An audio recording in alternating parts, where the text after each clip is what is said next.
حضرت امام حسین علیہ السلام کا ایک ہی جملہ ہم سب کا سر فخر سے بلند کرنے کے لیے کافی ہے۔ آپ نے فرمایا اے یزید، میں تیرے جیسے پلید کے ہاتھ میں ہاتھ دے کر نانا کی امت کو رسوا نہیں کرنا چاہتا، میں تیرے جیسے یزید اور شرابی کے ہاتھ میں ہاتھ دے کر نانا کی امت کو رسوا نہیں کرنا چاہتا۔ کربلا کی سرزمین آج بھی پکار پکار کر کہتی ہے کہ دنیا کی سب سے بڑی فتح تلوار سے نہیں بلکہ کردار سے حاصل ہوتی ہے۔ کربلا کی سرزمین آج بھی پکار پکار کر کہہ رہی ہے اے لوگو ذرا سوچو، ایک طرف تخت تھا، تاج تھا، لشکر تھا، حکومت تھی، دولت تھی، اور دوسری طرف حسین تھے جن کے پاس حق تھا اور حق بھی تنہا کھڑا تھا۔ حسین بھی تنہا چند سپاہیوں کے ساتھ، چند وفاداروں کے ساتھ، حسین بھی تنہا کھڑے تھے، اور آپ کے ساتھ جو حق کھڑا تھا وہ بھی تنہا کھڑا تھا۔ اور میرے بادشاہ حسین کے دل میں دین کا درد تھا، نانے کے دین کا درد تھا۔ حسین چاہتے تو دنیا کی ہر آسائش ان کے قدموں میں ڈال دی جاتی، مگر وہ جانتے تھے کہ جو شخص اپنے ضمیر کا سودا کر لے وہ زندہ رہ کر بھی مر جاتا ہے، وہ زندہ رہ کر بھی مر جاتا ہے۔ جو شخص اللہ کی رضا کو ٹھکرا دے اس کا دنیا میں آنا نہ آنے کے برابر ہوتا ہے۔ یزید نے کہا اے حسین، تو میری بیعت کر لے، اپنا ہاتھ میرے ہاتھ میں دے دے، تو بھی بچ جائے گا، تیرے بچے بھی بچ جائیں گے۔ یزید کا یہ پیغام سن کر امام حسین نے اپنے دونوں ہاتھ اٹھائے، فرمایا ان ہاتھوں کو دیکھا ہے، ان ہاتھوں کو میرے نانے محمد نے چوما ہے، اور ایک بار نہیں بار بار چوما ہے۔ یہ ہاتھ کٹوا تو سکتا ہوں مگر یزید کی بیعت نہیں کر سکتا، یہ ہاتھ کٹوا تو سکتا ہوں مگر یزید کے ہاتھ میں، شرابی پلید کے ہاتھ میں ہاتھ نہیں دے سکتے۔ اللہ اکبر، کیسا منظر ہوگا جب حسین نے دنیا کو یہ پیغام دیا کہ میں اپنی گردن کٹوا سکتا ہوں مگر باطل کے سامنے گردن جھکا نہیں سکتا، میں اپنے خون سے ریت کو سرخ کر سکتا ہوں مگر ظالم کے ہاتھ پر اپنا ہاتھ نہیں رکھ سکتا، بیعت نہیں کر سکتا۔ کتنی عجیب بات ہے کہ ظالم اپنے لشکروں کے ساتھ آیا تھا، ظالم اپنی طاقت کے ساتھ آیا تھا، اور تاریخ کے اندھیروں میں ایسے دفن ہو گیا، ایسے گم ہو گیا کہ آج اس کا کوئی نام لینا گوارا نہیں کرتا۔ جبکہ حسین صرف چند وفادار ساتھیوں کے ساتھ آئے تھے، آج کئی صدیاں گزر گئی، آج بھی حسین کا غلام دنیا کے آخری کونے میں بیٹھ کر کہتا ہے کیا کہنے میرے بادشاہ حسین تیری وسعت کے، کہ پوری کائنات کے اندر اتنے لوگ یزید کے نام پر جینے کو تیار نہیں جتنے لوگ تیرے نام پر مرنے کو تیار ہیں۔ یزید تو تخت پر تھا مگر اس کی عزت کچرے کے ڈھیر پر تھی۔ ایک طرف ہزاروں کی فوج تھی، دوسری طرف تنہا حسین تھا جو دنیا کے اندھے ضمیر کو آئینہ دکھا رہا تھا کہ حسین کو اگر حکومت چاہیے ہوتی تو وہ مدینے کا امن چھوڑ کر، مدینے کی حکومت چھوڑ کر تبت صحرا میں نہ آتے۔ وہ جانتے تھے کہ یزید کی بیعت کا مطلب صرف ایک سطر لکھنا نہیں، نبی کے دین پر مہر لگانا بھی ہے۔ امام حسین نے کہا جس دین میں یزید خلیفہ ہو وہاں حسین کا خاموش رہنا حرام ہے۔ اللہ اعلان کہا تھا جس دین میں یزید خلیفہ ہو، شرابی خلیفہ ہو، وہاں حسین کا خاموش رہنا جرم ہے۔ مدینے کی وہ رات جب بی بی زینب نے اپنے بھائی سے پوچھا بھائی کیا ہم واپس لوٹیں گے، بھائی حسین نے سر جھکا کر کہا ہم لوٹیں گے ضرور، واپس آئیں گے ضرور مگر کفن میں آئیں گے، ہم لوٹیں گے مگر خیمے جلتے ہوئے ہوں گے، اور وقت گواہی دے گا کہ حق کی قیمت کیا ہوتی۔ حسین نے حج کے احرام کو عمرے میں بدلا اور فرمایا میں طواف کعبہ سے نہیں طواف شہادت سے لوٹوں گا۔ کوفہ والوں نے ہزاروں خطوط لکھے، ہور نے راستہ روکا، پانی نہ دیا، پانی بند کر دیا۔ حسین نے کہا تیری جنگ میرے ساتھ ہے، میرے بچوں کو کیا قصور ہے، تمہاری جنگ میرے ساتھ ہے، میرے بچوں کے ساتھ نہیں ہونی چاہیے، میرے بچوں کو پانی دو۔ ہور خاموش کھڑا رہا جیسے ضمیر اپنی قبر میں لیٹ چکا ہو۔ 7 محرم کو پانی بند کیا گیا، 3 دن کے پیاسے بچے خیمے کے کنارے آسمان کی طرف دیکھ رہے تھے۔ یزید لاکھوں کا لشکر لے کے آیا تھا، اس کا غرور آسمان سے باتیں کر رہا تھا، اس کے قدموں کے نیچے زمین کانپ رہی تھی۔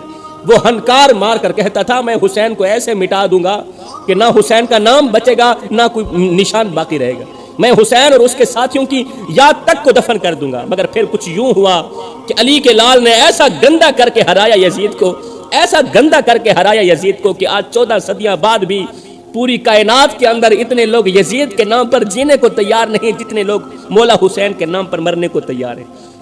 پوری کائنات کے اندر اتنے کسی کے گھر نہیں جتنے میرے پیر امام حسین کے گھر ہیں۔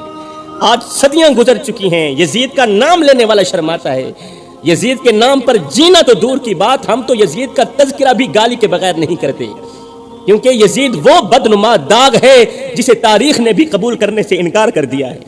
یزید مٹ گیا، یزید کا محل کھنڈر میں بدل گیا، مگر حسین کی کربلا آج بھی ہمارے لیے جنت سے کم نہیں ہے۔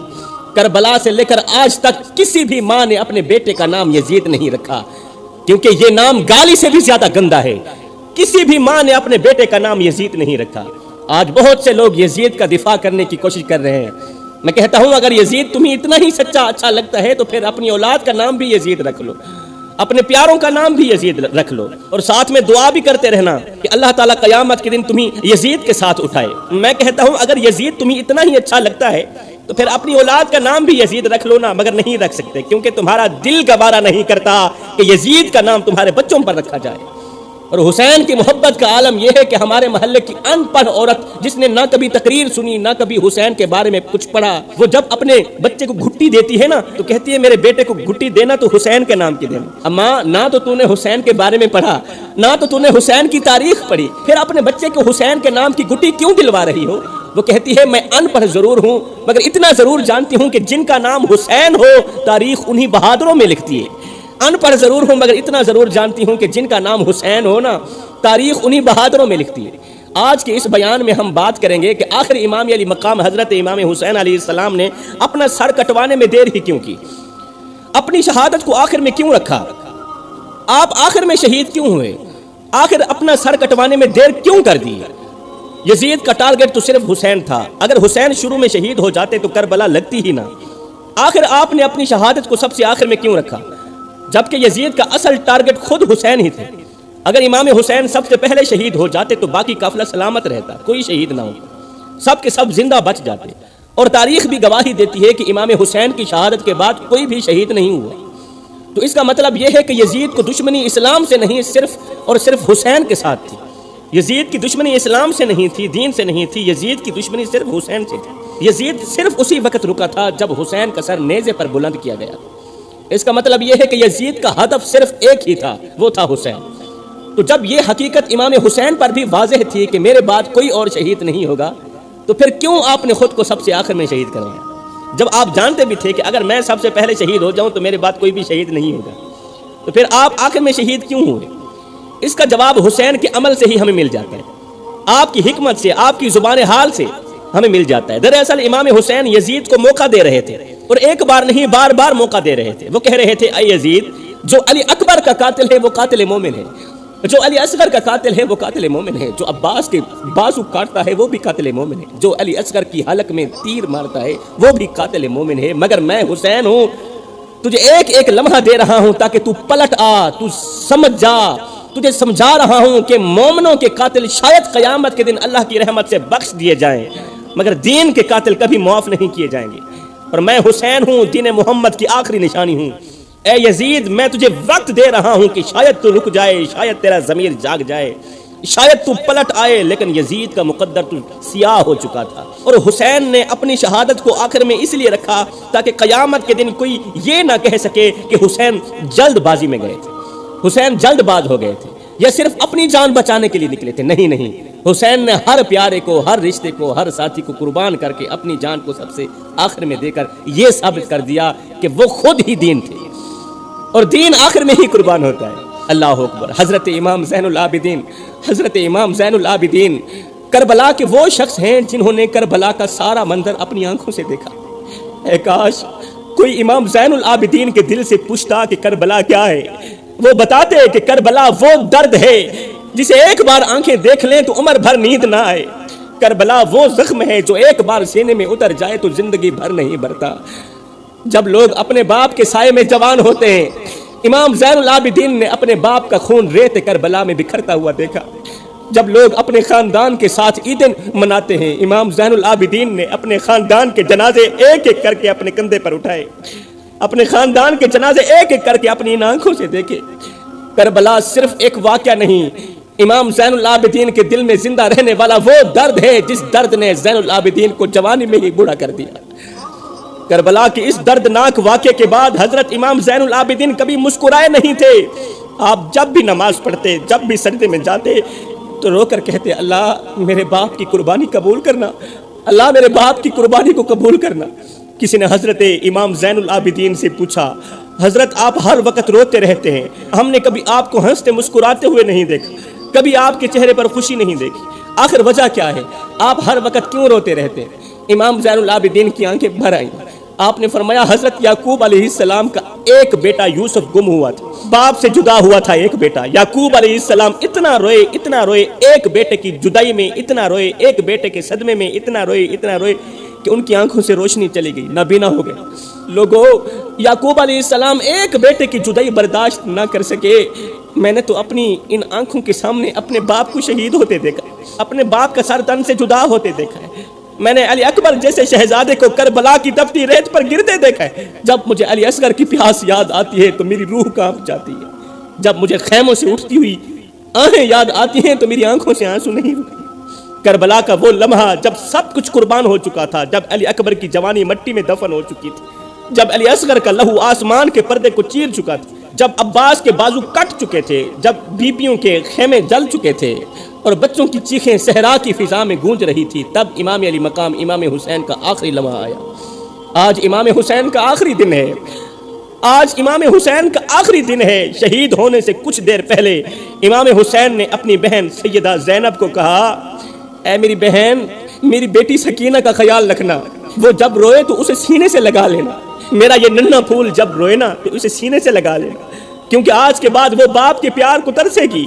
جب رات کے سناٹے میں میری سکینہ، میری ننھی بیٹی اٹھ کر پوچھے کہ میرے بابا کہاں ہیں، تو اسے جھوٹ مت بولنا، بس اسے اپنے آنچل میں چھپا لینا، اور اگر میری بیٹی ضد کرے کہ میں نے اپنے بابا کے ساتھ ہی سونا ہے تو فوراً اسے اپنے پہلو میں سلا لینا، کیونکہ میری سکینہ کو میرے بغیر نیند نہیں آتی، کیونکہ وہ تو سوتی بھی میری انگل پکڑ کے ہے کہ کہیں میرے بابا چلے نہ جائے۔ اور اگر میری بیٹی میرے سر کی چادر مانگے تو اسے میں حسین کے سجدے کی مٹی دے دینا۔ جب میری بیٹی میرے سر کی چادر مانگے نا تجھ سے تو اسے میں حسین کے سجدے کی مٹی دے دینا، انشاءاللہ میرے سجدے کی مٹی میری بیٹی کو سکون دے گی۔ جس سجدے پہ پیشانی رکھ کے میں سبحان ربی الاعلیٰ سبحان ربی الاعلیٰ پڑھتا اس دنیا سے جاؤں گا نا، میں یقین سے کہتا ہوں جب میری بیٹی کے ہاتھ میں میرے سجدے کی مٹی دو گے نا تو انشاءاللہ میرے سجدے کی مٹی میری بیٹی کو سکون دے گی۔ اگر میری سکینہ کربلا کی خاک میں بیٹھ کر مجھے آواز دے تو آسمان کی طرف انگل اٹھا کر اسے کہنا کہ اے سکینہ، تمہارے بابا وہی ہیں جو اسی خاک پر اپنا سب کچھ قربان کر کے گئے ہیں۔ اگر میری بیٹی کبھی خاموش بیٹھے تو سمجھ جانا وہ باپ کی محبت کو یاد کر رہی ہے، اور اگر وہ سسک کر روئے تو بس اسے اپنے دل سے لگا لینا، اور میری بیٹی کو صبر کی تلقین کرنا، کیونکہ صبر کرنے والے لوگ میرے اللہ کو بہت پسند ہیں۔ آخر کار امام علی مقام امام حسین گھوڑے پر سوار ہوئے، دل زخمی، ہاتھوں میں تلوار، پیچھے لٹتے خیمے، سامنے ظلم کا لشکر، ظالم کا لشکر، نیام سے تلوار نکالی، تلوار فضا میں بلند ہوئی۔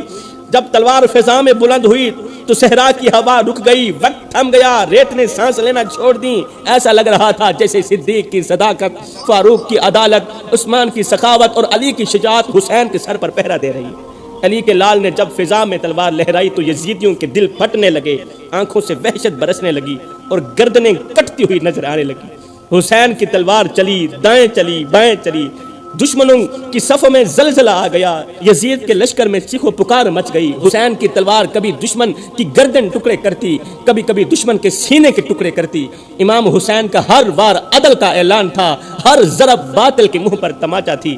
یزیدی گھوڑے سمیت گرتے جا رہے تھے، یزیدی لشکر گھوڑے سمیت گرتے جا رہے تھے، آوازیں بلند ہو رہی تھیں، رکو، یہ کوئی عام سپاہی نہیں، یہ محمد کا نواسا ہے، یہ محمد کا سپاہی ہے، یہ وہ ہے جس کے قدموں کی خاک جنت کی داد سے بہتر ہے، یہ وہ ہے۔ حسین کی تلوار چلتی رہی، یزیدیوں کے گلے کاٹتی رہی۔ اب اس تلوار کو کوئی نہیں روک سکتا، اب اس تلوار کو کوئی نہیں روک سکتا، مگر اچانک امام حسین کی تلوار رک گئی، امام حسین کی تلوار رک گئی۔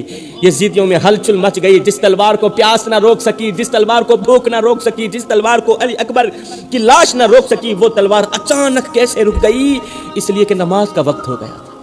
امام حسین نے قیام کیا، رکوع کیا۔ جب آپ سجدے میں گئے، جب آپ سجدے میں گئے تو ظالموں نے حسین کے سر تن سے جدا کر دیا۔ انا للہ و انا الیہ راجعون۔